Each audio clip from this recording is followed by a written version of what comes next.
देखिए यहाँ पे आपको एक स्टोरी दे रखी है भीमराव अम्बेडकर जी की।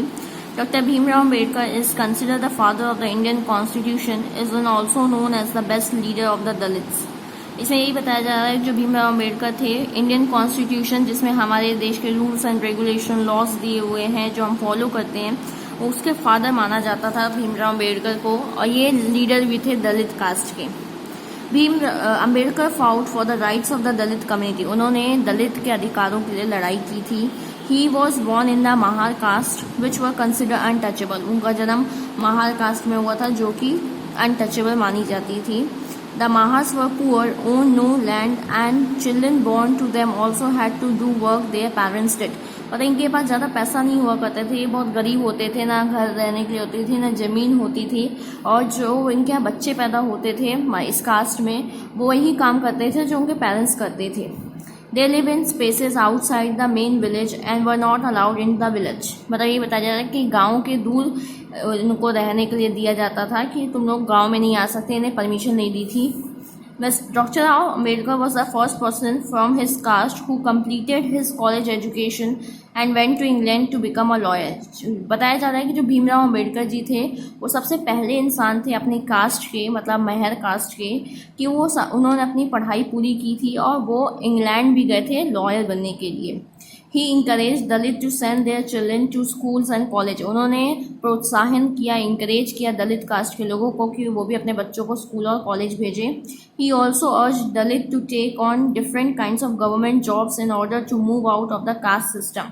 और उनको ये भी प्रोत्साहित किया कि डिफरेंट जो रेलवे गवर्नमेंट पोस्ट निकलती है बैंक्स वगैरह में, उसमें आप पार्टिसिपेट करिए और जॉब करिए।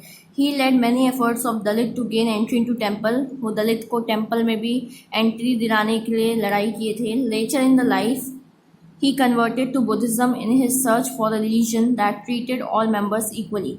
फिर उन्होंने अपनी कास्ट का परिवर्तन कर लिया था, वो बुद्धिस्ट को मानने लगे थे। बुद्धिस्ट कास्ट में ये होता है कि सब लोग एक बराबर हैं। Doctor Bhimrao Ambedkar believed that the Dalit must fight the caste system and work towards a society based on respect not just for a few but for all person। उन्होंने यही बोला गया है कि दलित को अपने अधिकारों के लिए लड़ना चाहिए और सोसाइटी में जैसे बाकी लोग हैं वैसे उनको पार्टिसिपेट करना चाहिए और काम करना चाहिए। नेक्स्ट पेज में आते हैं, पेज नंबर 21। देखिए इसमें आपको कुछ दिया हुआ है question. Despite the children offering money the cartman refuse them, why. मतलब इसमें ये बोला गया है कि लोग पैसा देने के लिए भी तैयार थे बुलक कार्ट वाले को, लेकिन वो लेने के लिए तैयार क्यों नहीं था। How did people at the station discriminate against doctor Bhimrao Ambedkar and his brother, कैसे लोगों ने उनके साथ भेदभाव किया। How do you think doctor Bhimrao Ambedkar felt as a child when he saw the station master reaction to his statement that they were Mahars. मतलब आप एक बच्चे के तौर पे बताइए कि डॉक्टर भीमराव अम्बेडकर को कैसा लगा हुआ जब उनसे स्टेशन मास्टर ने उनकी कास्ट पूछी थी और जब उन्होंने बताया कि वह महर हैं, और फिर स्टेशन मास्टर का रिएक्शन देखे उनको कैसा फील हुआ था। Have you ever experience prejudice और witness an incident of discrimination, how did this make you feel. मतलब आपने भी कभी ऐसा कुछ एक्सपीरियंस किया है तो आप अपना एक्सपीरियंस शेयर करिए। तो आपको यहाँ पे इसको अपना एक्सपीरियंस लिखना है। Imagine how difficult it would be if people could not move easily from one place to other. How insulting and hurtful it is to have people move away, refuse to touch you or allow you to drink water from the same source as they do. मतलब ये बताया जा रहा है कि imagine करिए कितनी difficult होती होगी सिचुएशन जब इंसान को एक जगह से दूसरे जगह जाने में पाबंदी लगाई जाती है, उनको हर्ट किया जाता है और उनको मना किया जाता है कि ये चीज़ मत छुओ, यहाँ से पानी मत लो। कितना अजीब लगता होगा उनको, कितना हर्ट फील होता होगा। The small incident shows how a simple task of going from one place to another in a cart was not available to the children even though they could pay the money. अब देखिए यहाँ पे आपको यही बताया जा रहा है कि कितनी छोटी सी बात है कि बच्चों को एक जगह से दूसरे जगह जाना था और उसके लिए वो पैसा देने के लिए भी तैयार थे, लेकिन कोई ले जाने के लिए नहीं था। All the cartman at the station refuse to take the children. तो वही जो कार्टमैन था वो बच्चों को ले जाने के लिए मना कर रहा था क्योंकि वो अनटचेबल थे और वो सोचता था कि मतलब अगर टच हो जाएगा तो छुआछूत पे वो बिलीव करता था। दे acted in a discriminatory manner, भेदभाव की भावना रखता था वो। So clearly, as the story shows us, caste-based discrimination is not only limited to preventing Dalits from undertaking certain economic activity, but it also denies them the respect and dignity given to others. मतलब इसमें यही बताया जा रहा है कि जो caste based discrimination तो होता ही होता है, लेकिन उन्हें उनकी रिस्पेक्ट और डिग्निटी को भी हर्ट होता है। मतलब उनके पास पैसा हो के वो देने को भी तैयार होते थे, लेकिन उनको कोई मानता नहीं है, कोई वैल्यू नहीं करता, उनकी रिस्पेक्ट नहीं करता है। तो लोग कास्ट का तो भेदभाव करते ही हैं।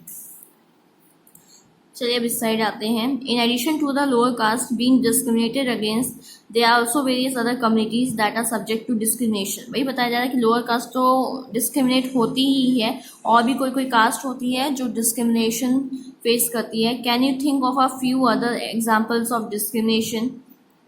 Discuss the ways in which the person with special needs might be subject to discrimination. अब बताया इसमें यही जा रहा है कि कुछ कुछ पर्सन्स होते हैं जो देख नहीं सकते। स्पेशल नीड्स में मतलब ऐसे पर्सन आते हैं जो देख नहीं सकते, चल नहीं सकते, सुन नहीं सकते, उनको भी बेचारों को डिस्क्रिमिनेशन फेस करना पड़ता है, लोग उनका मजाक उड़ाते हैं। अब आता है striving for equality. The struggle for freedom from British rule also included within it the struggle of large groups of people who not only found against British but also found to be treated more equally। मतलब इसमें यही बताया जाता है जो हमारी आज़ादी की लड़ाई थी ब्रिटिश के खिलाफ, उसमें लोगों ने अपने रिस्पेक्ट के लिए भी लड़ाई की थी, और इसलिए भी लड़ाई की थी कि उनको भी सेम अधिकार, सेम राइट्स मिले। Dalits, women, tribals, peasants fought against the inequalities they experienced in their life। जो दलित्स थे, औरतें जो थी, ट्राइबल कम्युनिटी हो गई, पीजेंट जो लोग थे, इन्होंने सब लड़ाई की थी अपने अधिकार के लिए कि उनको भी इक्वल ट्रीट किया जाए। As pointed out earlier, many Dalit organized themselves to gain entry into temples। दलित ने लड़ाई की थी कि हमको टेम्पल में जाने को मिले। Women demanded that they should have much right as to education as men did। लेडीज़ों ने या वुमेन्स ने लड़ाई किया था कि उनको भी पढ़ाई करने का इक्वल अधिकार मिलना चाहिए।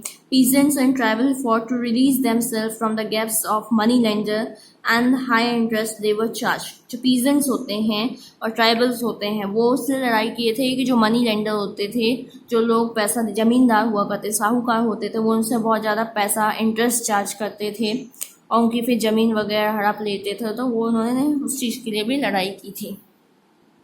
आगे नेक्स्ट डे देखेंगे। Thank you.